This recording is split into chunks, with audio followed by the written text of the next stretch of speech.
Hoje nós vamos trabalhar com Lucas ainda, capítulo 2. Não vamos ler ainda nesse momento, mas para adiantar, você pode já abrir a sua Bíblia em Lucas capítulo 2.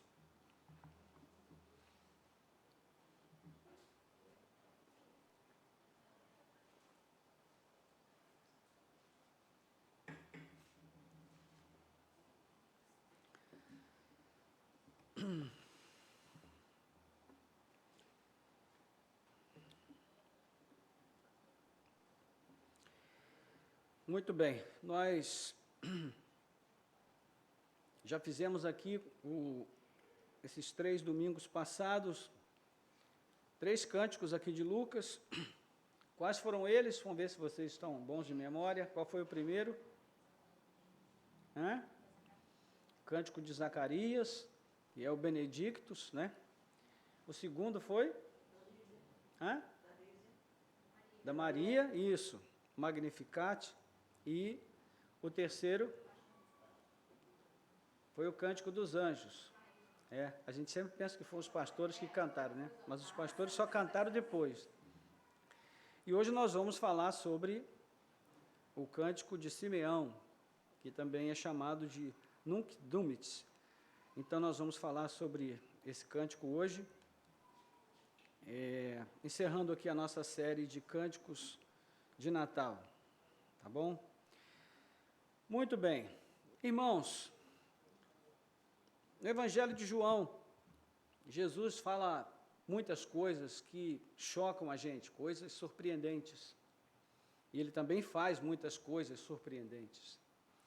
E uma das frases marcantes do Evangelho de João está ali no capítulo 9, verso 39, quando Jesus diz: "Eu vim a este mundo para julgar, para dar visão aos cegos e para fazer que os que veem se tornem cegos." Numa interpretação bem simples, nós poderíamos dizer que isso significa basicamente o seguinte: ninguém seria capaz, de enxergar em Cristo o Messias por si mesmo. Ninguém teria essa capacidade, ninguém teria esse discernimento. Mas, aos humildes, Jesus promete, então, dar visão, a capacidade de ver, de enxergar nele o Messias. Enquanto aos soberbos, ele privaria essas pessoas dessa visão maravilhosa de enxergar o Messias, Jesus, como o Messias verdadeiro que devia vir para o seu povo. Então, na leitura dos evangelhos, é muito fácil a gente perceber o quanto foi difícil para a grande maioria das pessoas reconhecerem Jesus, o verdadeiro Messias. Isso porque, assim como acontece hoje, as pessoas tinham o hábito de rotular umas às outras, né? O que é rotular? Você colocar um rótulo numa pessoa com base no que você vê com os olhos físicos.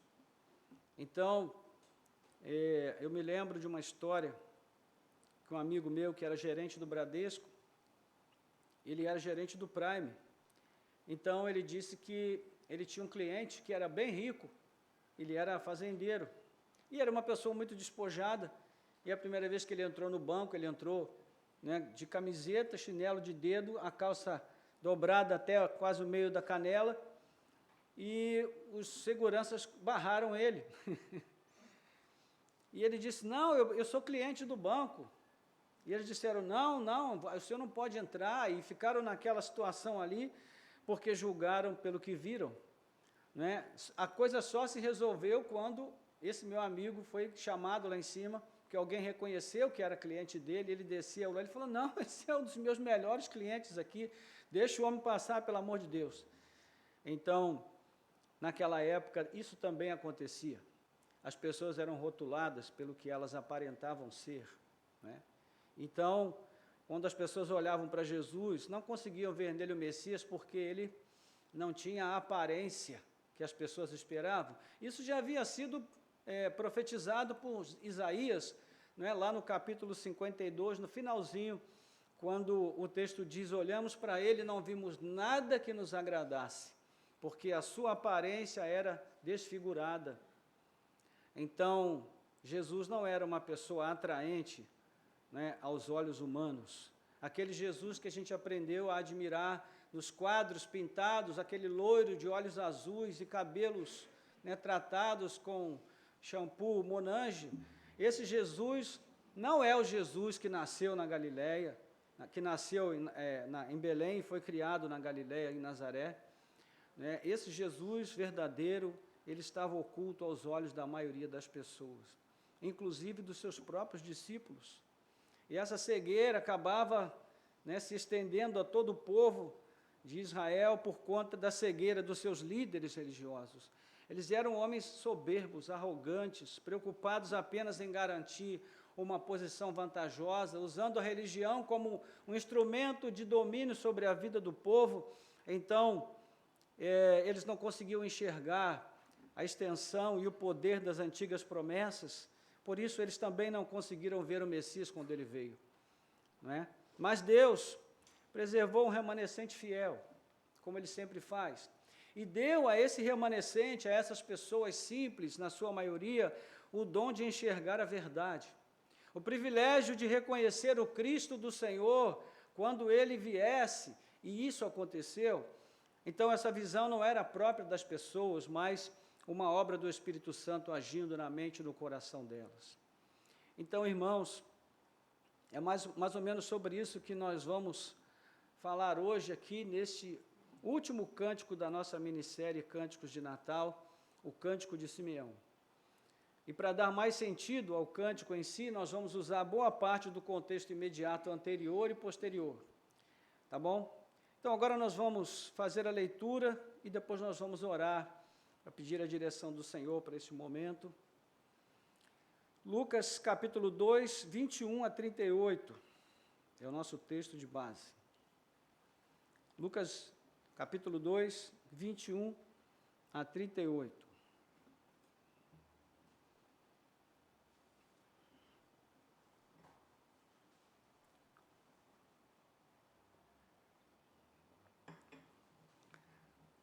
Diz assim: ao se completarem 8 dias, quando o menino foi circuncidado, deram-lhe o nome de Jesus. Esse nome tinha sido dado pelo anjo antes de o menino ser concebido. Passados os dias da purificação deles, segundo a lei de Moisés, levaram o menino a Jerusalém para o apresentar ao Senhor, conforme o que está escrito na lei do Senhor: todo primogênito será consagrado ao Senhor. E também foram para oferecer um sacrifício, segundo o que está escrito na referida lei, um par de rolinhas ou 2 pombinhos.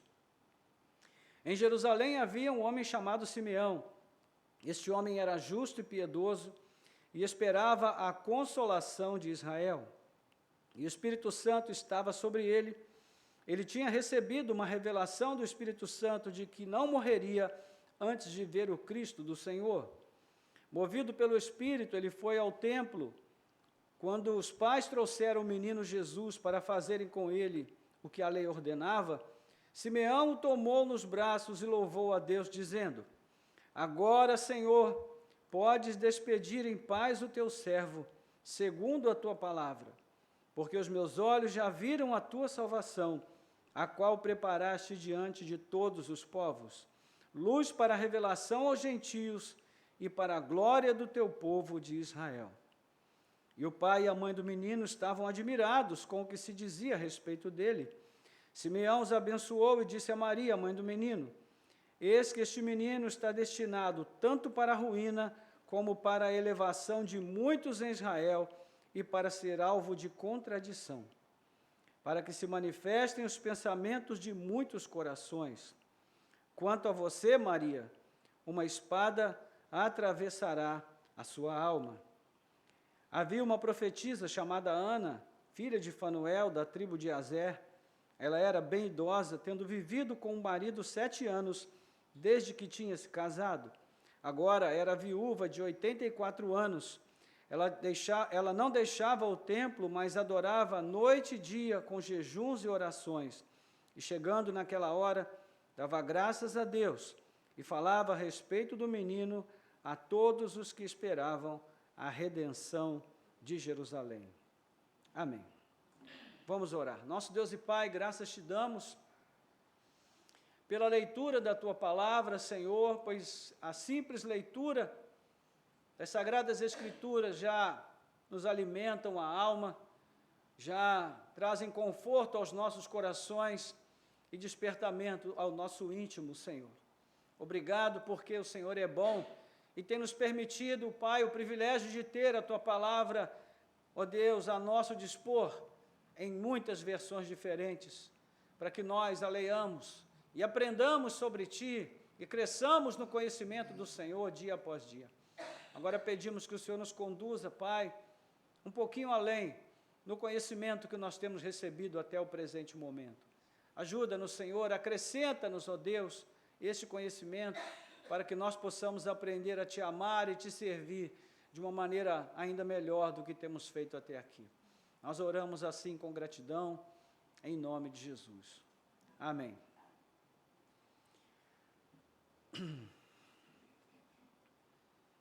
Bem, o texto começa falando sobre a circuncisão de Jesus.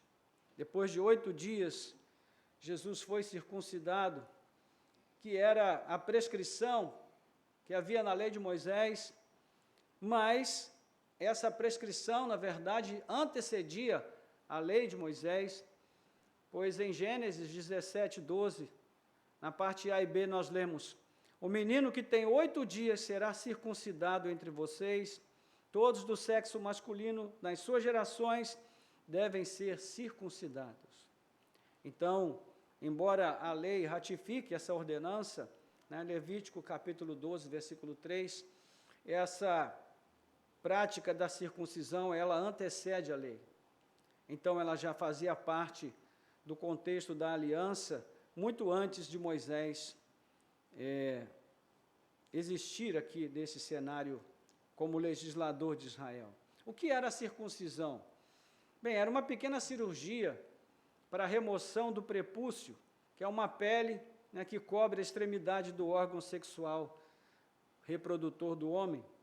Então, esse ritual marcava a imersão da criança israelita na aliança do Senhor com Abraão e confirmava o seu pertencimento ao povo de Israel.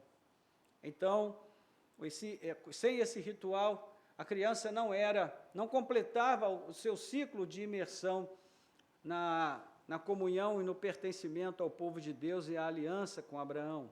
Então, era uma marca de aliança entre Deus e o seu povo, né? Pelo que tudo indica, o texto de Lucas, era também nessa cerimônia de circuncisão que a criança recebia um nome, efetivamente, mas o texto diz aqui que quando o menino foi circuncidado, deram-lhe o nome de Jesus. E esse nome tinha sido dado pelo anjo antes de o menino ser concebido. Então, nós vemos aí que essa escolha havia sido feita pelo Senhor e havia sido anunciada por Gabriel no capítulo 1, verso 31, a Maria, mãe de Jesus.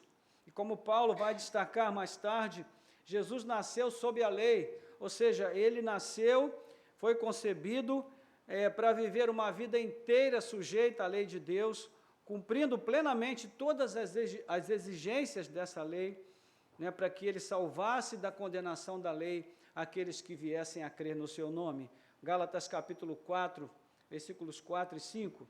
Então, essa obediência restrita aos termos da lei, né, pode ser observada na vida de Jesus desde os seus primeiros dias, como nós estamos vendo, pela circuncisão, até o seu último dia sobre a terra, né, quando ali pendurado na cruz, ele ainda vai mencionar o Salmo 22, que é o Salmo de lamento do Messias, que vinha para cumprir todo o propósito de Deus neste mundo, né, e ali ele estava também cumprindo a exigência da lei, né, ele foi pendurado no madeiro porque precisava tomar sobre si as nossas maldições, para que nós pudéssemos nos tornar benditos do Senhor. Então, ele mesmo vai dizer em Mateus 5,17, não pensem que eu vim revogar a lei ou os profetas, não vim para revogar, mas para cumprir. Então, o mesmo aconteceria na cerimônia seguinte, que é a cerimônia da apresentação de Jesus junto com a purificação de Maria, versos 21 a 24, né? A essa altura, já se passaram 33 dias desde a circuncisão de Jesus, e duas coisas vão acontecer aqui sucessivamente: a cerimônia da purificação de Maria e José e a apresentação de Jesus no templo. Primeiro, Lucas vai se concentrar na purificação de Maria, né? Diz aí o texto: passados os dias da purificação, a purificação deles, segundo a lei de Moisés, levaram o menino a Jerusalém para apresentar ao Senhor, conforme o que está escrito na lei do Senhor: todo primogênito será consagrado ao Senhor. E também foram para oferecer um sacrifício, segundo o que está escrito na referida lei, um par de rolinhas ou 2 pombinhos. Então, em Levítico 12, de 1 a 4, a lei determina 40 dias de purificação para a mulher que desce à luz ao menino. É o período em que as impurezas do parto iriam ser expelidas naturalmente do seu corpo. E esse período era dividido em 2 etapas. A primeira etapa, em que a mãe ficaria impura durante 7 dias, desde o nascimento da criança até as vésperas do dia da circuncisão, e depois ela ainda deveria ficar afastada de todas as coisas sagradas por mais 33 dias. Né? E por isso, antes de ir ao templo para apresentar Jesus, Maria deveria observar a cerimônia da purificação. Né? E aí, essa purificação em si seria efetivada por meio de um ritual envolvendo uma oferta para sacrifício, que aqui Lucas está dizendo um par de rolinhas e 2 pombinhos. Por quê? Porque a lei determinava que essa oferta fosse a oferta de um cordeiro e um pombinho, ou uma rolinha, né? O cordeiro para o holocausto e o pombinho para a oferta pelo pecado. Então, por meio dessa prática, a mulher seria purificada. Caso a pessoa fosse muito pobre, então ela deveria levar 2 pombinhos ou 2 rolinhas, que foi o caso de Maria, né? Essa foi a oferta da pessoa pobre, como nós vemos aí no verso 24, o que mostra aqui a qual classe social Jesus pertencia. Ele era o Messias pobre. Não é por isso ele não foi recebido pela maioria, não foi reconhecido como Messias verdadeiro pela maioria das pessoas naqueles dias. Ok? Então, em relação à apresentação de Jesus, Êxodo capítulo 13, versículo 2, está previsto: consagre-me todo primogênito, todo primeiro que sair do ventre de sua mãe entre os israelitas, tanto de homens como de animais, é meu. Ou seja, pertencia ao Senhor. Né? E, obviamente, era um ritual, né? uma representação dessa entrega da vida da pessoa ao Senhor. Então, de novo, Jesus estava, por meio dessa atitude, né?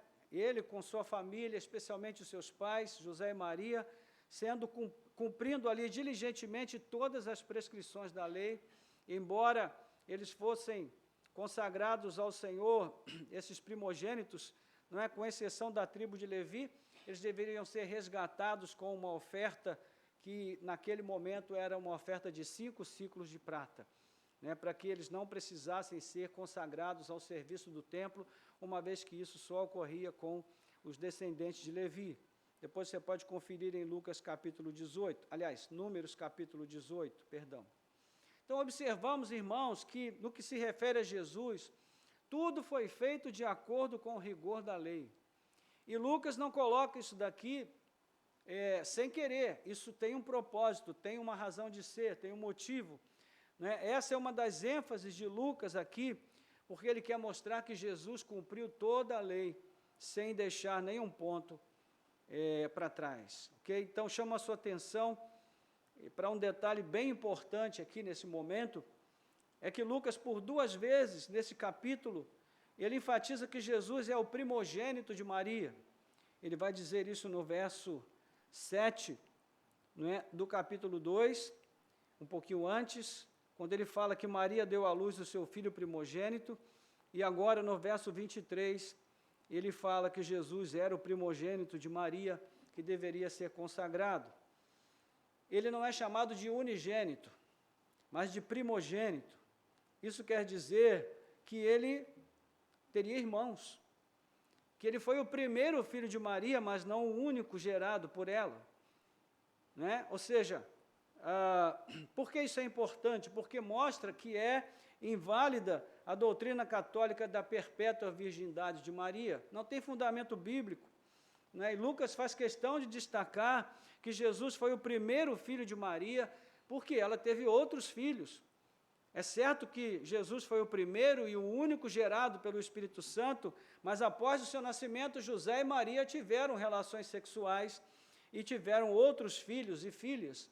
Marcos afirma isso claramente no capítulo 6, versículo 3, quando ele fala dos irmãos e das irmãs de Jesus. Mas talvez alguém que possa estar nos ouvindo aqui ou depois na transmissão, né, pelo YouTube, pode sacar aquele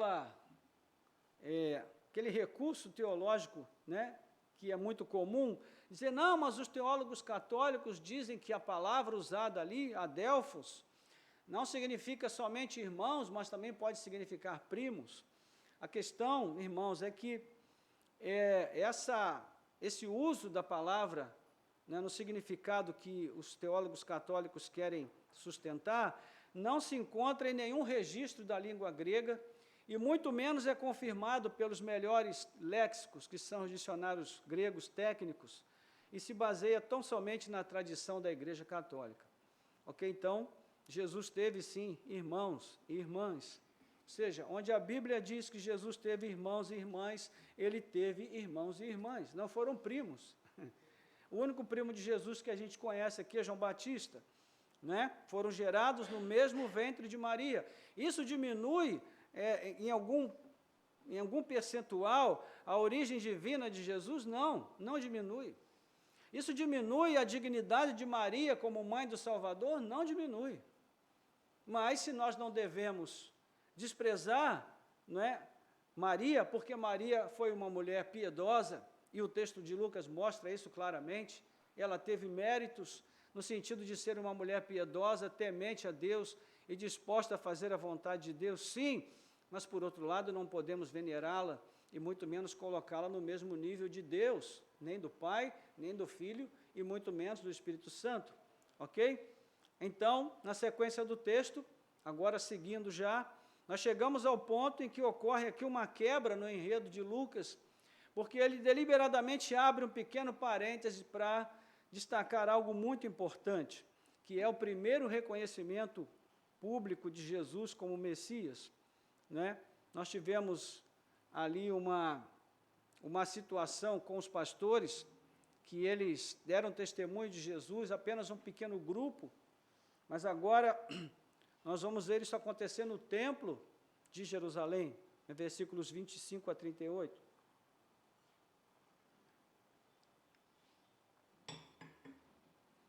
Então, isso acontece quando José e Maria chegam ao templo com o seu bebê, né? Em Jerusalém, havia um homem chamado Simeão, versículo 25.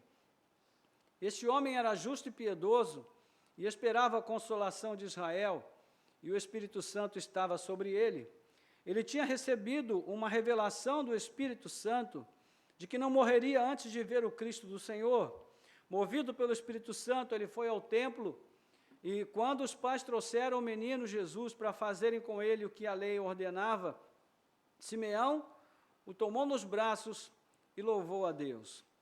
Ou seja, nós chegamos agora naquele momento em que o texto de Lucas dá uma parada, né, a narrativa sobre a pessoa de Jesus propriamente dita, e ele vai falar sobre essa experiência com Simeão no templo, e ela é muito importante.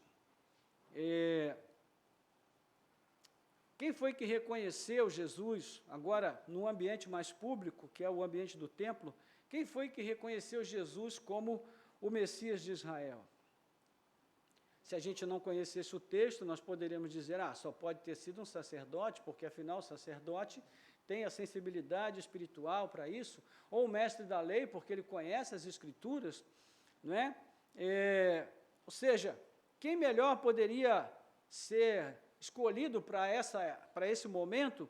Mas, na verdade, nós vemos que não, foi um sacerdote, Não foi um sacerdote, não foi um mestre da lei, mas foram pessoas comuns, comuns aos olhos dos homens, comuns como eu e você, Simeão e depois a profetisa Ana. Então, essas duas pessoas eram pessoas comuns aos olhos humanos, mas elas eram especiais aos olhos de quem conhece a Deus. Então, nós vamos dedicar aqui um tempo para observar um pouquinho mais de perto o que Lucas diz sobre essas pessoas.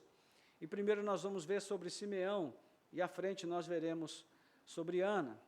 Okay? Então, a primeira coisa que se destaca aí é que Simeão é um homem piedoso, ele é um homem cheio do Espírito Santo, ele esperava a consolação de Israel. O que Lucas conta sobre ele não é muito, mas é o suficiente para que a gente possa perceber que ele era um homem piedoso, uma pessoa que era devotada a esperar o Messias, a vinda do Senhor, e o texto menciona 4 coisas sobre ele. Primeiro, que ele vivia em Jerusalém, né, ou seja, uma região onde o nome Simeão era muito comum, muito comum. Era um nome semelhante a João ou José aqui no nosso país. Não é? O fato de não ter nenhum complemento mostra exatamente isso, que esse homem, aos olhos humanos, era só mais um Simeão. Mas, de acordo com Lucas, havia algo diferente na vida dele. Ele era um homem piedoso, conhecia o templo, tinha liberdade de circular por ali, ou seja, era conhecido também naquele lugar por parte daqueles que cuidavam do culto, do serviço de culto ao Senhor, o que nos leva a concluir que ele frequentava o templo regularmente, e isso se confirma pelo que se diz da sua espiritualidade, o que nos leva à segunda informação. Diz também que ele era um homem justo e devoto. Né? O termo justo mostra alguém que agia perante os homens com retidão, era um homem reto, né? Ou seja, a afirmação de que ele era um homem justo, que ele era um homem reto, né, já por si é algo significativo para nós, uma vez que nós sabemos que nem aqueles que eram responsáveis pelo serviço do culto no templo mostravam essa retidão digna de nota. Então, a afirmação de que ele era um homem devoto e piedoso mostra que ele vivia perante Deus, ele cumpria com suas obrigações devocionais, né, diante de Deus de forma diligente e disciplinada. A terceira coisa é que Simeão esperava a consolação de Israel, e essa frase é muito significativa por 2 razões. Primeiro, porque ela mostra que Simeão conhecia as antigas promessas sobre o Messias, aquelas que sustentaram a fé de muitos fiéis do passado por gerações, que caracterizavam a verdadeira religião de Israel. Então, ele esperava um libertador que deveria vir ao mundo para trazer a restauração ao seu povo. Então, além dos ais previstos pelos profetas, por conta dos pecados de Israel, esses ais deveriam anteceder a chegada do libertador e daí então a esperança de consolação. É certo que Simeão também levava em conta a própria corrupção da religião oficial dos seus dias, né, que era uma metáfora da decadência de Israel como nação. Então, daí vem a segunda razão do peso dessa afirmação de Lucas, né, que o termo usado aí para falar da espera pelo Consolador tem o sentido de uma espera ansiosa, de uma grande expectativa. Seria algo como uma espera atenta e interessada, nós diríamos uma espera engajada. Né, existem 2 formas de nós esperarmos por alguma coisa. Nós podemos esperar sem dar muito crédito que ela vai acontecer, ou sem dar muita importância, né, sobre quando ela vai acontecer, ou nós podemos ter aquela espera de roer as unhas, né, de ficar ansioso ou ansiosa pela chegada daquele evento, pelo acontecimento que nós esperamos. Era esse segundo caso, né, aqui que se aplicava à espera de Simeão. Ele era um homem que esperava, né, desejava a manifestação do Messias. Isso é algo que deve falar aos nossos corações, né, do nível de engajamento que nós temos com Deus, do quanto nós esperamos o Messias. Nós agora estamos como Simeão, nós estamos esperando por consolação, nós estamos esperando por libertação, nós estamos esperando por uma solução definitiva para os nossos sofrimentos e lutas neste mundo. porque nós sabemos que o dinheiro não vai trazer isso, a fama não vai trazer isso, as conquistas, os diplomas, nada neste mundo pode trazer o que só Cristo trará com a sua vinda neste mundo. Então, como é que é essa nossa expectativa?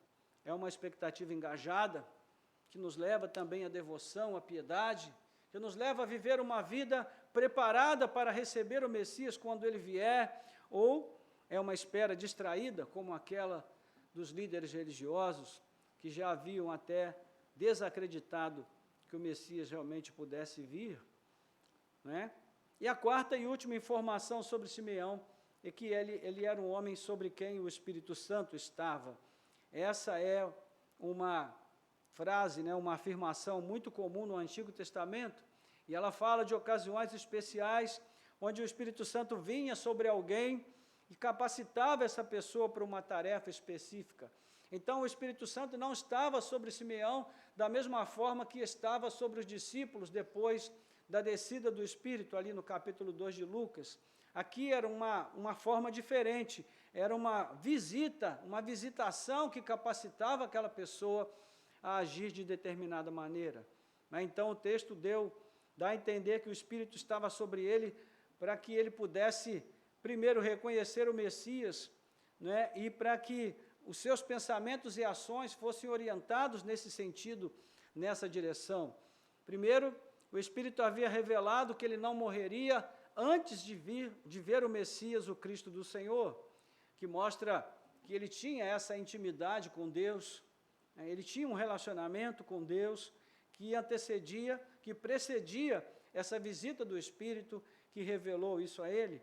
Mostra que Deus decidiu conceder a esse homem a graça de uma recompensa, né, ainda neste mundo, ou seja, de ver o Messias. Então, a segunda coisa é que o Espírito moveu, literalmente conduziu, impulsionou para que ele fosse ao templo justo naquele momento em que José e Maria chegavam para apresentar Jesus. Né, fala também de uma sensibilidade. E aqui Lucas vai fechar o ciclo de referências à lei. Ele está sempre conectando as práticas de José, Maria e Jesus a esse aspecto, né, do cumprimento da lei. Nos versículos 22 a 24, nós vimos que a purificação foi feita segundo a lei de Moisés. Depois a apresentação foi feita conforme o que está escrito na lei. E agora aqui no verso 27, ele diz que eles levaram o menino ao templo para apresentá-lo segundo o que está escrito na referida lei. Então, por fim, nós temos aqui toda uma costura que Lucas faz para mostrar esse comprometimento de Jesus com a lei desde a sua mais tenra idade. Então, nós chegamos agora ao cerne da nossa instrução desta manhã, que é o Cântico de Simeão, versículos 29 a 33, 29 a 32.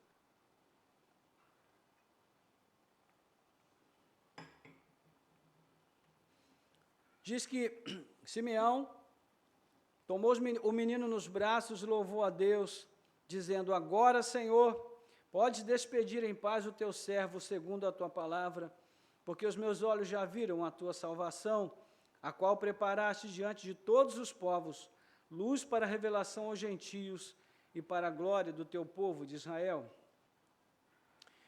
Quando Simeão toma Jesus nos braços e é movido a louvar a Deus com ações de graças, ele faz isso de uma forma muito consciente, porque esse cântico é muito revelador, especialmente para Maria e José, mas as coisas que serão reveladas a respeito do bebê são muito perturbadoras para eles.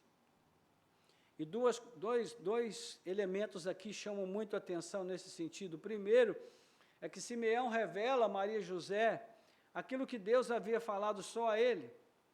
Ou seja, quando ele canta, ele diz: Senhor, o Senhor agora pode me levar, porque o Senhor prometeu que não me levaria antes que eu visse o Messias de Israel. Não é? Então, ele diz aí, no verso 29, podes despedir em paz o teu servo segundo a tua palavra. Portanto, a revelação fala sobre ver uma pessoa, a pessoa do Messias ou o Cristo, o que por si só já seria algo assustador. Mas o interessante é que Simeão, ele não disse que viu uma pessoa, ele disse que viu um evento. Ele diz: agora podes despedir em paz o teu servo, segundo a tua palavra, porque os meus olhos já viram a tua salvação. Não é interessante isso? Deus disse a ele que ele veria o Messias, mas ele não disse que viu o Messias, o que ele disse que ele viu é a salvação. Não é? Então pode-se dizer que a vida toda de Simeão foi vivida apenas em função daquele momento, porque Deus tinha dito para ele: você não vai morrer antes de ver o Messias. Ele viveu para aquilo, mas ele não disse que viu uma pessoa e sim um evento. Por quê? Porque aquele bebezinho de apenas 8 dias era a própria salvação encarnada. O que temos é uma sucessão de imagens que vão formando um quadro, gradativamente, como um mosaico, não é? O que é que Simeão esperava? A consolação de Israel. Depois Deus prometeu a Simeão que ele não morreria antes de ver o quê? O Messias. Depois Simeão diz que Deus já pode deixá-lo morrer porque ele já viu a salvação do Senhor. Então a consolação de Israel, a salvação do Senhor e o Messias fazem parte da mesma realidade. Todas elas vão convergir para um fato, o fato de que Deus enviou esse menino ao mundo para que ele possa realizar a salvação do seu povo. Não é? Então, a pessoa que vai realizar esse projeto é aquele menino de apenas 8 dias. Imagine se você fosse a mãe de Jesus, ou se você fosse José, e estivesse ali naquele momento, e ouvisse essas palavras do anjo, do Simeão. O que você ia pensar? Esse homem está doido, falando isso desse bebê de 8 dias, né, como se tudo já estivesse resolvido. Então, são questões que nós vemos o quanto a palavra de Deus é maravilhosa e extraordinária, tanto nas previsões que ela faz, quanto no cumprimento pleno que ela traz. Em segundo lugar, essa rede de conexões que Lucas vai demonstrar aqui, na experiência de Simeão com o menino Jesus, mostra que ele conhecia bem as antigas profecias, como nós falamos, que falavam sobre o rei messiânico e a sua missão no mundo. Então, para citar apenas o profeta Isaías, nós podemos ver aqui o eco de 3 passagens muito emblemáticas. Então, eu convido você a abrir comigo Isaías 9. Isaías 9.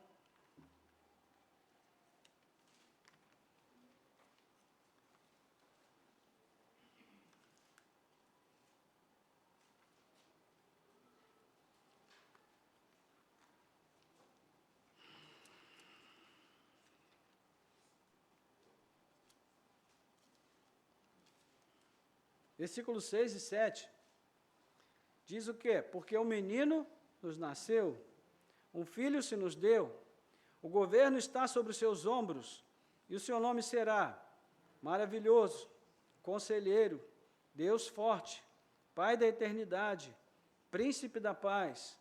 Ele estenderá o seu governo e haverá paz sem fim sobre o trono de Davi e sobre o seu reino, para o estabelecer e para o firmar com juízo e com justiça, desde agora e para sempre. O zelo do Senhor dos Exércitos fará isto. Ou seja, Simeão identifica no menino Jesus este menino de Isaías. De um modo muito assertivo, ele aponta para o papel de Jesus na história humana. Ele é a salvação. Concordando aqui perfeitamente com o nome anunciado pelo anjo Gabriel, não é? Jesus, que significa Javé, salva. Na versão de Mateus, o próprio Mateus diz, ele se chamará Jesus porque ele salvará o seu povo dos seus pecados.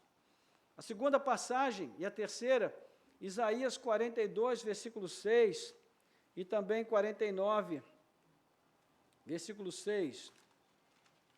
42, versículo 6, primeiro, e depois 49, versículo 6. Diz assim o texto: Eu, Senhor, chamei você em justiça, e o tomarei pela mão, o guardarei, e farei de você mediador da aliança com o povo, e luz para os gentios, para abrir os olhos dos cegos, para tirar da prisão os cativos, e do cárcere os que jazem em trevas. Eu li o 7 também para completar o sentido aqui. Versículo 6 do capítulo 49, um pouquinho mais à frente. Sim, ele diz, para você é muito pouco ser o meu servo, para restaurar as tribos de Jacó e trazer de volta o remanescente de Israel. Farei também com que você seja uma luz para os gentios, para que você seja a minha salvação até os confins da terra. Então veja o que é que Simeão vai dizer. Ele diz aí que o Senhor preparou esta salvação diante de todos os povos, luz para a revelação aos gentios e para a glória do teu povo de Israel. Então, na segunda parte do cântico, ele afirma duas coisas, que Deus preparou essa salvação diante de todos os povos, ou seja, essa é uma salvação que deveria ser anunciada a todos os povos. E segundo, que o Messias que estava ali no seu colo, diante dos seus olhos, seria essa luz que revelaria a salvação de Deus também aos gentios. O que isso quer dizer? Simeão está mostrando aqui a abrangência da obra salvífica de Jesus. Ele não veio só para os judeus, mas para os gentios também. Ou seja, ele veio para salvar pessoas de todos os povos. Então, onde Israel havia falhado no passado, porque no passado Israel era chamado de filho de Deus, né? Israel falhou em ser luz para a salvação dos gentios, Jesus cumpriu plenamente esta profecia. E Simeão ainda menciona que a luz do Messias seria a glória para o povo de Israel. E é interessante aqui, irmãos, quando ele fala sobre essa questão da glória, porque para os ouvintes judeus de Lucas, essa menção à glória era muito importante. Por quê? Porque você vai se lembrar que no passado Deus se mostrava ao seu povo de que maneira? A sua glória vinha sobre o tabernáculo e depois também sobre o templo. Essa era a maneira de Deus se manifestar na vida do seu povo. Mas se depois você ler Ezequiel capítulo 8 e 9, você vai ver que quando o povo se afasta de Deus, ao ponto de levar abominações para dentro do templo, imagens para dentro do templo, o Senhor sai do templo e não volta mais para ele. A sua glória não está mais ali, ela se afasta do seu povo, porque o seu povo se tornou totalmente indigno de receber a sua presença e a sua glória. Então, agora, nesse momento, o que nós estamos vendo aqui é uma renovação do comprometimento de Deus de mostrar a sua glória ao povo, só que dessa vez nós vamos ver a face mais brilhante da glória de Deus, que é o Deus Filho em pessoa, entre nós. Louvado seja o nome do Senhor. Então é isso que Simeão está mostrando aqui no cântico. Imagine então o que significou para Maria e José ouvir todas essas palavras do cântico. Não é sem razão que Lucas diz que eles ficaram admirados, logo aí no versículo 33, com as palavras de Simeão, que ratificava tudo o que eles já tinham ouvido naquele momento, até aquele momento. Então, especialmente no caso de Maria, as palavras de Simeão vão completar esse quadro do perfil de Jesus, né? Porque sobre o seu filho, ela já havia ouvido o seguinte, do anjo Gabriel, ele diz, o seu filho será grande e será filho do Altíssimo Deus. O Senhor lhe dará o trono de Davi, seu pai, e ele reinará para sempre sobre a casa de Jacó, e o seu reino não terá fim. Capítulo 1, 32 a 33. De Isabel, sua prima, ela ouviu, me sinto muito honrada em receber você, porque você é a mãe do meu Senhor. Capítulo 1, versículo 43. Dos pastores, um anjo apareceu para nós, eles dizem, e trouxe notícia de que você, Maria, deu à luz a uma criança que é o Cristo, o Salvador e o Senhor. Versículos 8 a 20 do capítulo 2. E é interessante que em todas essas passagens, Lucas conclui dizendo que Maria guardava todas essas coisas no seu coração. Por fim, Simeão completa esse quadro, informando três coisas das quais nós já vimos duas. Primeiro, quem é o menino nos seus braços? Ele é o Messias de Israel. Ele é o descendente de Davi, que deveria vir a este mundo para anunciar o propósito salvífico de Deus. E dois, qual é a missão desse menino no mundo? Ele veio para salvar aqueles que creem, ele veio para salvar o seu povo. Então agora, o mesmo Simeão, ele vai falar sobre o preço que o Messias vai pagar para cumprir com êxito a sua missão. E essa é a parte mais difícil das revelações. Ela ficou para o final da interação entre Simeão e os pais do menino, versos 34 e 35. Simeão os abençoou e disse a Maria, mãe do menino: eis que este menino está destinado tanto para a ruína quanto para a elevação de muitos em Israel e para ser alvo de contradição, para que se manifestassem os pensamentos de muitos corações. Quanto a você, Maria, uma espada atravessará a sua alma. Meu Deus, meus irmãos, isso daqui chega até a arrepiar a gente, essa palavra de Simeão. Ele diz duas coisas a respeito da criança no final de tudo isso. Você sabe aquelas situações em que está todo mundo comemorando, celebrando, todo mundo feliz, aí de repente alguém fala, peraí gente, tem uma conta aqui para pagar. Aí aquela euforia desaparece e fica a expectativa. É o que Simeão está fazendo aqui agora. Ele diz, gente, espera aí, está todo mundo animado. Realmente tem motivos, mas ainda falta uma parte. Primeira coisa que ele diz é que Jesus seria amado e odiado na mesma proporção. A sua presença entre os homens seria contraditória. Ele iria separar a humanidade em dois grupos, os que se levantam e os que caem. A presença de Jesus, suas palavras e seus atos iriam revelar o que vai no coração dos homens. As falsas certezas dos homens seriam confrontadas, a falsa religião seria desmascarada por suas palavras e somente a verdade poderia permanecer de pé diante dele. Às vezes, a gente pensa e até fala, e às vezes a gente ouve alguém dizer, poxa, eu gostaria tanto de viver aquele tempo de Jesus. Mas, irmãos, uma das coisas mais desafiadoras seria viver ao lado de Jesus.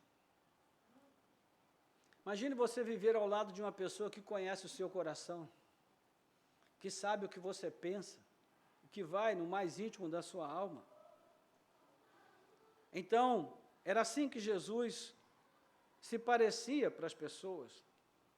E como resposta a essa forma de ser, de agir de Jesus, muitos iriam crer nele e se entregar a ele, e reconhecê-lo como Senhor das suas vidas. Esses são os que se levantam. Outros, porém, reagiriam com rebeldia, o odiariam, desprezariam, rejeitariam a sua pessoa e o seu senhorio. Estes são os que caem. E Simeão mostra o caráter decisivo da relação dos homens com Cristo. Ele veio para dividir ao meio a história, o mundo, os homens, e depois de tudo que ele dissesse e fizesse, só haveria no mundo essas duas classes de pessoas. Aquelas que se rendem a ele e encontram salvação, e aquelas que o rejeitam e se condenam à perdição. Como nós dissemos aqui, irmãos, como nós dizemos aqui constantemente, Deus não manda ninguém para o inferno. O homem, ele já vai para o inferno desde que ele nasce.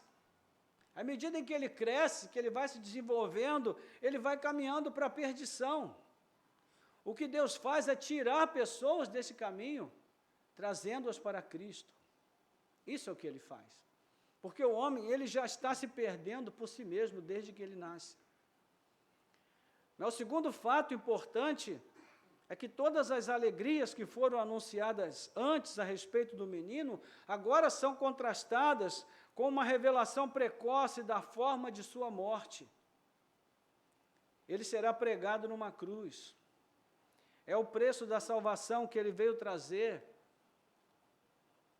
E Simeão faz alusão a essa morte, dizendo que a alma de Maria será atravessada por uma espada. Imagine você, ele diz para Maria, a sua alma será atravessada por uma espada. Esse é o preço da obra que o Messias veio realizar. Assim, o coração materno de Maria, a sua própria alma, naquele momento, quando ela estaria ou estará aos pés da cruz, ela também será transpassada. E a palavra usada aqui como espada, ela se refere justamente a uma espada longa, a uma lança, fazendo alusão àquele momento quando Jesus é transpassado por uma lança para que a sua morte tenha certificação. E naquele momento a alma de Maria também estava sendo transpassada. Obrigado. Portanto, irmãos, temos aí o testemunho impactante de um homem comum, mas ao mesmo tempo incomum. Um homem cheio do Espírito Santo que havia aprendido que a melhor maneira de esperar a promessa de Deus é esperá-la em Deus. Às vezes nós aguardamos o cumprimento de propósitos que nós cremos que estão no coração de Deus para nós, mas quando esses propósitos começam a demorar demais a se cumprir, nós deixamos de esperar a promessa em Deus e passamos a esperar a promessa somente na promessa, e por isso vivemos uma vida de frustração. Mas quando nós esperamos em Deus, a frustração não nos derrota, ela não nos vence, e nós permanecemos motivados, alegres, contentes. A nossa esperança continua viva, porque nós estamos esperando em Deus, e sabemos que Ele jamais falta com o cumprimento das suas promessas. Mas isso não é tudo, irmãos. Antes de encerrar esta sessão, Lucas ainda vai falar sobre outra pessoa também afinada com as promessas de Deus, e ela se chamava Ana, e aqui nós vamos encerrar. Versículos 35 a 38, aliás, 36 a 38. Havia uma profetisa chamada Ana, filha de Fanuel, da tribo de Aser. Ela era bem idosa, tendo vivido com o marido 7 anos, desde que tinha se casado, agora era viúva de 84 anos. Ela não deixava o templo, mas adorava dia e noite com jejuns e orações. Chegando naquela hora, dava graças a Deus e falava a respeito do menino a todos os que esperavam a redenção de Jerusalém.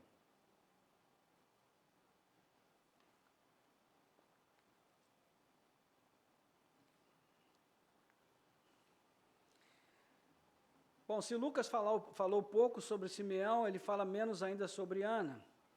Mas, de novo, ele fala o suficiente. Ela era uma profetisa. E essa informação pode passar despercebida na nossa leitura rápida, mas quando você pensa que houve 400 anos de escassez da profecia em Israel, a coisa muda de figura.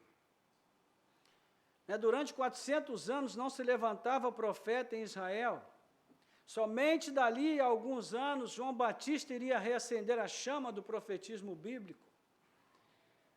O fato é que a posse dessa informação nos leva a pensar melhor sobre o fato de Ana ser uma profetisa. O que aprendemos com Simeão e agora com Ana é que o cumprimento da promessa do remanescente permanece ativo, mesmo nesses tempos sombrios. Porque se Deus não vinha falando no âmbito nacional, pelo menos Ele ainda falava de modo pontual, por meio de pessoas como esta mulher. Ela era uma profetisa. Então, de certa forma, Deus nunca deixou de falar ao seu povo. Ele deixou de falar de forma institucional, mas Ele continuou a falar na vida devocional de muitos dos que o temiam e esperavam a consolação de Israel. Ana era filha de Fanuel, da tribo de Aser, mostrando também que a extinção das tribos de Israel, que é um fato verificado nos dias de Jesus, não foi total, pelo menos não para a tribo de Aser, ela ainda prevalecia, né, na vida de poucas pessoas. E além disso, irmãos, né, Ana era viúva há mais de pelo menos há 77 anos. Mas ela fez algo extraordinário. Ela fez com que a sua vida pudesse se voltar plenamente para Deus. Ao invés de ela procurar outro companheiro para ela, ela buscou em Deus a sublimação do seu amor, ou seja, ela transferiu todo o amor que ela tinha para Deus. O seu marido agora era o Senhor. Lucas diz que ela vivia no templo dia e noite, servindo ao Senhor com jejuns e orações. Meus irmãos, há muito a ser aprendido aqui por nós. Muito. Nós vivemos num mundo onde o amor, para nós, é sempre algo que precisa ser imediatamente correspondido. O amor precisa ser recompensado. E quando nós amamos, quando nós damos amor e não recebemos em troca, nós ficamos chateados, porque nós entendemos que o amor sempre deve esperar receber em troca. O nosso amor é sempre essa relação de dar e receber, mas isso não é amor, irmãos. Não o amor que Deus quer nos ensinar a praticar. O amor de Deus é um amor que sempre dá e nunca espera. Até porque Ele conhece o coração humano e sabe que não pode esperar de nós, porque nós não vamos retribuir a Ele o seu amor. E foi dessa forma que Ana escolheu viver a sua vida desde que o seu marido se foi. Ela escolheu o caminho de dar amor, né? Sem esperar nada em troca. Mas eu pergunto para você, quanto amor ela deve ter recebido na sua relação com Deus durante todo esse tempo que ela esteve ali com o Senhor no templo. Então, nós olhamos para isso e precisamos aprender, irmãos, a entender o que realmente é o amor. E como nós devemos viver isso na nossa jornada cotidiana. O nosso relacionamento com Deus é um relacionamento nesse nível de comprometimento, mesmo nós que temos nossos cônjuges, né? Mas Jesus nos ensinou que nós não podemos amar nada ou ninguém acima do amor que nós devemos devotar a Ele. Então, isso também serve para aquelas pessoas que, por alguma razão, né, vivem sem um companheiro, uma companheira, sem um marido, sem uma esposa. Também serve para aquelas pessoas que ainda não se casaram, mas que entendem que elas têm a obrigação de se casar para não pecar. Meus irmãos, o casamento não livra ninguém do pecado, não. Nós só vamos viver um outro nível de tentação e comprometimento. Mas nós vamos ser tentados a vida inteira, independente do estado de vida em que nós estejamos vivendo. Então, nós precisamos aprender, irmãos, que uma vida de comprometimento com Deus, uma vida onde nós procuramos direcionar todo o nosso amor para o Senhor, é uma forma de vida, além de ser saudável, além de ser maravilhosa, porque na presença de Deus, nós sempre receberemos muito amor.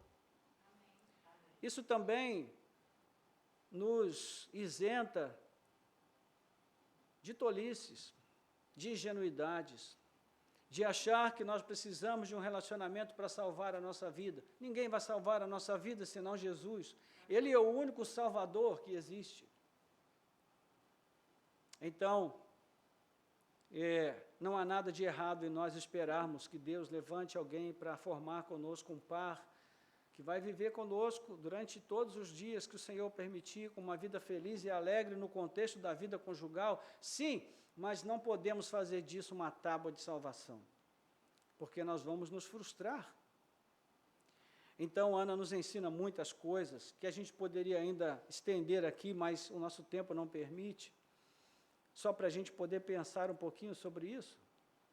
Não é? Então, essa mulher de 84 anos, né? Então, é um pessoal aí que já tem bastante idade, um exemplo de uma mulher que não deixava o templo aos 84 anos. Ou seja, é uma mensagem para os que têm mais idade e para os que têm pouca idade. Né? A Ana nos ensina muitas coisas. Ela também canta. O seu cântico não é registrado aqui, né? Mas diz o texto no verso 38, que ela, chegando naquela hora, dava graças a Deus. Ou seja, expressava louvor ao Senhor. E que ela depois falava do menino a todos os que esperavam a redenção de Jerusalém. Então, ela não deixava o templo, mas adorava dia e noite, né? E segundo, ela praticava regularmente as disciplinas espirituais de jejuns e orações. Então, Ana chegou ao templo na mesma hora do encontro de Simeão com José e Maria. Veja que reunião mais inesperada, né? E ao mesmo tempo que encontro mais feliz da espiritualidade verdadeira com o Messias verdadeiro. Ela também dava testemunho do menino, como nós vimos, aos que esperavam a redenção de Jerusalém, mais uma forma de falar sobre a obra do Messias. Então é verdade, irmãos, que a despeito daquela capa de religiosidade morta das autoridades religiosas de Jerusalém, ainda havia um grupo, um remanescente, um povo comum que manifestava uma fé autêntica. Um remanescente fiel e piedoso que aguardava o Messias pobre. A pobreza do Messias que veio não foi um problema para Simeão, não foi um problema para Ana, o que fica bem claro na reação dos dois ao ver o menino. Nós que vivemos numa sociedade que gosta tanto de rotular as pessoas e de julgá-las pelo que elas têm e não pelo que elas são, né? Precisamos pensar sobre isso, irmãos. O nosso Messias é um Messias pobre, que não tinha nem onde reclinar a cabeça. E se ele viesse ao mundo hoje, no Brasil de hoje, ou em qualquer outro lugar do mundo de hoje, e se ele se apresentasse como o Messias, certamente ele seria desprezado como foi naquela época, porque nós continuamos a ser o que aquela sociedade era. Veja o texto de Marcos, não é? As pessoas perguntam, não é ele o filho do carpinteiro? E não estão entre nós as suas irmãs? Como ele pode dizer que é o Messias? Está falando bobagem. Se ele fosse o Messias, o seu pai seria o sumo sacerdote, uma pessoa importante, um nobre da sociedade, mas não um carpinteiro, não é? Danilo, por exemplo, é filho de carpinteiro. Isso não dá status para ninguém, irmãos. Desculpa, tá, Danilo, te usar aqui, mas... Então, irmãos, são lições que a gente precisa aprender com a palavra de Deus. Nunca é demais lembrar que o que fazia dessas duas pessoas comuns, pessoas especiais, era a presença do Espírito Santo agindo nelas. É isso que faz a diferença, irmãos. Nós temos que perder essa mania de julgar as coisas e as pessoas pela aparência que elas têm, porque na maior parte das vezes nós nos enganamos. Né? A conta bancária de uma pessoa, os seus diplomas e títulos, não faz dessa pessoa uma pessoa nobre, uma pessoa especial. Nós vivemos num país governado, né, por pessoas que, na sua grande maioria, têm muito pouca instrução e, em alguns casos, quase nenhuma. Mas essas pessoas são consideradas importantes por causa da posição que elas ocupam. Né? Se fosse em termos de mérito, creio que muitas delas não ocupariam a posição que ocupam hoje em dia. Mas que texto fantástico, né, irmãos? Esse texto de Lucas. E Lucas é quase um poeta na sua forma de descrever os eventos que marcaram a encarnação de Jesus e boa parte da sua infância. Tudo que vinha sendo dito sobre aquele menino não ia demorar a se cumprir, ia se mostrar como a mais pura verdade. Logo aí nos versículos seguintes, se você continuar a leitura a partir do verso 39, você vai ver Jesus com 12 anos de idade, ali no meio dos doutores, e a palavra de Deus, aqui por Lucas, diz que ele demonstrava grande inteligência, tanto nas perguntas que fazia, quanto nas respostas que ele dava. Então veja, Jesus também aprendeu a palavra de Deus. Jesus também frequentava a escola dominical, né? Lucas 4, a partir do verso 14, diz que ele tinha costume de frequentar uma sinagoga. Então, uma palavra para os desigrejados, desigrejado é besteira. Essa ideia de que nós não precisamos de uma igreja, nós não precisamos frequentar a escola bíblica para aprender, nem Jesus se deu a esse tipo de raciocínio orgulhoso e presunçoso. Ele também aprendeu, ele também ouviu de quem podia ensinar. Ele crescia em sabedoria, estatura e graça diante de Deus e dos homens, é o que diz o verso 52, fechando a narrativa. Então, irmãos, concluindo, Deus agiu graciosamente nas vidas de pessoas comuns, simples, como os pastores, Simeão e Ana, dando a elas o privilégio de serem guiadas pelo Espírito Santo para que pudessem enxergar o Messias. Isso se tornou o maior de todos os motivos para que houvesse abundante alegria nos corações dessas pessoas. Eles viram Jesus. Isso para eles foi o suficiente. Mas a respeito da grande alegria que essa proximidade com a pessoa de Jesus, né, o Deus Filho, pode trazer, o que o nosso texto também ensina é que o caminho desse Messias era um caminho árduo. E que a sua missão no mundo também levava em conta o fato de que as pessoas teriam que tomar uma decisão em relação a ele, e muitas o desprezariam. Elas teriam que se definir entre os que se levantam ou os que caem, a favor do Messias ou contra ele. Ele mesmo disse: quem é por mim, não é contra mim. Quem comigo não ajunta, espalha. E a título de aplicação, irmãos, nós vivemos hoje num mundo cego. Um mundo que não pode e não quer enxergar a Cristo. Às vezes a gente usa aquela frase romântica dizendo: olha, as almas estão sedentas pela salvação e a palavra de Deus. Não estão não, irmãos. As almas hoje estão sedentas por entretenimento, elas estão sedentas por informação, elas estão sedentas por distrações, elas estão sedentas por qualquer coisa que traga a elas a possibilidade de se esquecer dos seus problemas. Elas estão prontas a se entregar ao enganador, se esse enganador oferecer a elas um momentinho de satisfação emocionada, elas estão prontas a se entregar a ele.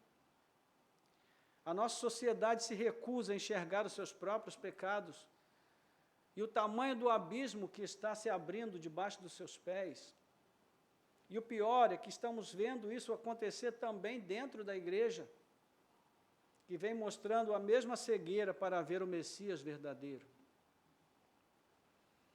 O Jesus pregado hoje, irmãos, mais se parece com um super-homem, envolto ali em uma roupa colorida, pronto para dar um espetáculo e entreter os seus seguidores. Aliás, nós somos uma igreja que é viciada em entretenimento. Nós somos uma expressão de um mundo que depende de distração o tempo todo para sobreviver ao tédio de uma vida alienada de Deus. Irmãos, quanto nós precisamos de Deus, o quanto nós precisamos que Ele tenha misericórdia de nós, para trazer sobre nós o seu Espírito, a fim de que o Espírito nos dê olhos para ver o verdadeiro Messias. Quanto nós precisamos de libertação das amarras do apego a este mundo, da dependência que nós temos de comodidade e de facilidade, irmãos.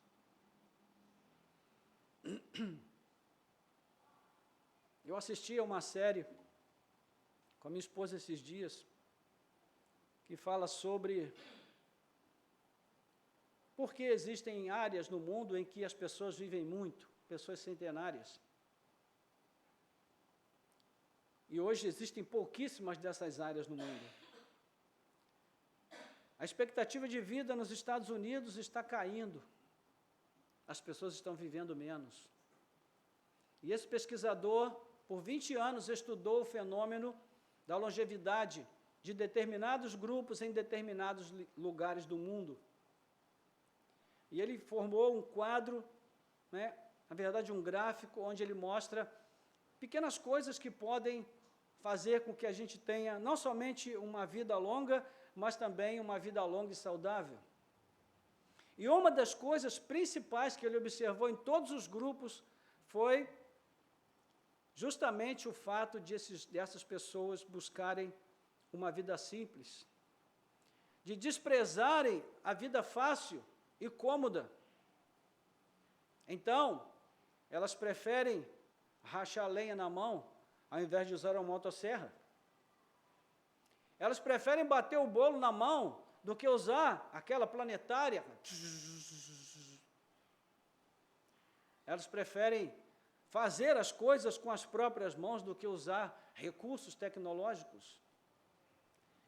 Elas preferem abaixar e levantar para cuidar da horta do que a comodidade de ir ali no sacolão, na feira, no hortifruti, e comprar o que já está pronto, é só colocar na saca e trazer e levar para casa. Não, elas plantam. E essas atividades rotineiras do dia, de sentar, de levantar, de andar, de se movimentar, isso contribui para que elas tenham saúde, para que elas tenham longevidade. Percebe? Coisas simples. Mas como você vai transmitir uma mensagem dessa para um mundo que é viciado em comodidade, em facilidade? Tudo para nós hoje, irmãos, se volta para a tecnologia. De tal maneira que nós já não nos dispomos a fazer nenhum sacrifício, nem mesmo sacrifício para conquistar a glória celestial. Então, quanto precisamos de conversão, irmãos, para que nós possamos enxergar os nossos próprios pecados e cair diante do Messias de joelhos com o nosso rosto no pó e clamar a Ele: Jesus, Filho de Deus, que tira o pecado do mundo, tenha misericórdia da minha vida. Tem misericórdia de mim. Quanto nós precisamos de um coração adorador que se disponha a aprender a redimir as atividades diárias para que em cada uma delas nós tenhamos compromisso de glorificar a Deus. Irmãos, o nosso compromisso com Deus não pode se resumir a um domingo, onde nós vamos à igreja domingo de manhã e às vezes vamos à noite, porque a gente acha que de manhã e à noite é demais. Domingo é o dia do Senhor, tudo bem, mas também é o nosso dia, então vamos dar a Deus apenas metade, da semana, do dia da semana, vamos ficar com 6 dias e meio, porque nós achamos que é demais. Mas, meus irmãos, nós existimos para a glória de Deus. Nós existimos para exaltar o nosso Criador, para manifestar a sua glória no mundo através das nossas vidas. Então eu digo para você, nas suas atividades diárias, você também precisa viver para glorificar a Deus, em tudo que você fizer. Não basta só o culto de domingo.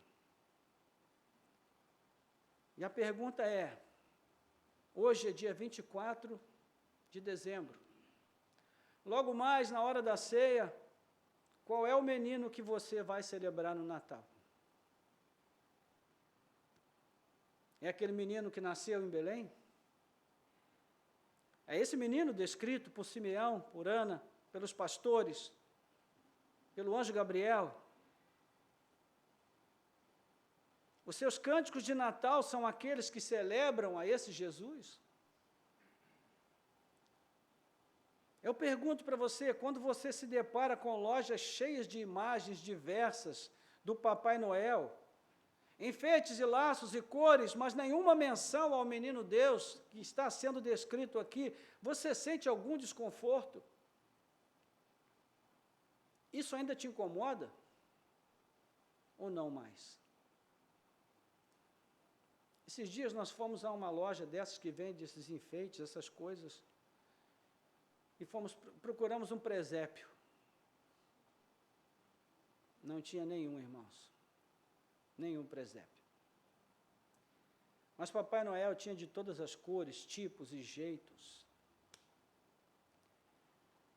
Então, como é que a gente pode, irmão, chegar no final do ano, esperando que o ano que vem seja melhor, se Deus não está vivendo em nós, se Ele não é a pessoa principal da nossa vida durante o ano, se Ele não é o Senhor das nossas vidas, nos 364 dias que ficaram para trás, em que nós estamos esperando dias melhores no ano que vem? No governo? Nem vou dizer nada. Nas previsões, no horóscopo, na cartomante. Só existe um, irmãos, em quem nós podemos esperar. E para que nós possamos esperar nele dias melhores, nós precisamos viver com ele. Precisamos viver com ele. É possível que grande parte da chamada cristandade no mundo já não perceba mais essas coisas, e talvez nós estejamos num caminho semelhante àquele que levou a religião de Jerusalém a se tornar uma religião morta. Então, aqui se destina esse menino em minha vida: a ruína ou a elevação? A queda ou ao soerguimento? É tempo de abrir os olhos, meus irmãos. Os sinais estão aí. E eu digo para você, deixe o mundo ser mundo, mas quanto a você, seja um fiel seguidor de Cristo. Faça o seu papel, aquilo que a Bíblia espera que você faça, porque Deus sempre tem o melhor para nós, mas o melhor de Deus está guardado para aqueles que também entregam o melhor para Ele. É com esses que Deus tem compromisso, é com esses que Ele tem aliança. Amém? Vamos orar, vamos falar com Deus.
Me lembro de um antigo cântico, se você conhecer, cante comigo só o coro.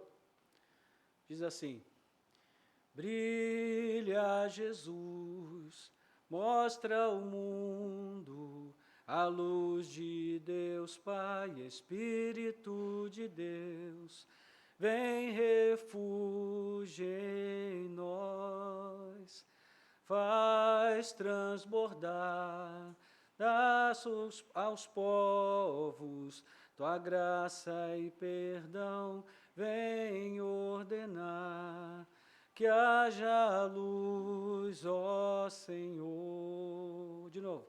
Brilha Jesus, mostra ao mundo a luz de Deus Pai, Espírito de Deus, vem refúgio em nós, faz transbordar sobre os povos tua graça e perdão, vem ordenar que haja luz, ó Senhor. Senhor, nós suplicamos a Ti nesta manhã, que o Senhor acenda uma luz, ó Deus, no íntimo de cada um de nós, para que os nossos olhos sejam abertos e nós possamos ver o verdadeiro Messias de Israel, o Messias da igreja, o único Messias que poderia vir ao mundo para trazer salvação para nós. Senhor, estamos vivendo, ó Pai, dias tão conturbados, difíceis e trabalhosos, quanto os dias dos evangelhos, os dias de Cristo neste mundo, e ainda precisamos, Senhor, de libertação como se precisava naqueles dias. Ainda precisamos, Senhor, de orientação, como naqueles dias também os Teus filhos precisavam. Precisamos, ó Deus, que o Senhor envie o Teu Espírito sobre nós, para que Ele nos leve, Senhor, a ver o verdadeiro Messias e que Ele possa, de fato, ordenar, ó Deus, as ações, os pensamentos, as palavras, as escolhas que fazemos diariamente em nossas vidas. Ó Senhor, tira toda a cegueira do nosso coração. Liberta-nos, ó Deus, de tudo que nos prende a este mundo, Pai. Liberta-nos, ó Deus, ao imperativo, ó Deus, que se tornou tão necessário nas nossas vidas, da facilidade, da comodidade, e leva-nos de volta, Senhor, a uma vida de sacrifícios para Te louvar, para Te glorificar, para Te engrandecer. Ó Deus, nós vivemos num mundo que cultua o entretenimento, que cultua a distração, que cultua a tecnologia, Senhor, mas que não quer mais saber, ó Deus, de abrir espaço para a pessoa de Cristo. E nós Te pedimos, ó Pai, não deixe, não permita, Senhor, que esta seja também a nossa escolha. Abra os olhos do nosso entendimento, Senhor.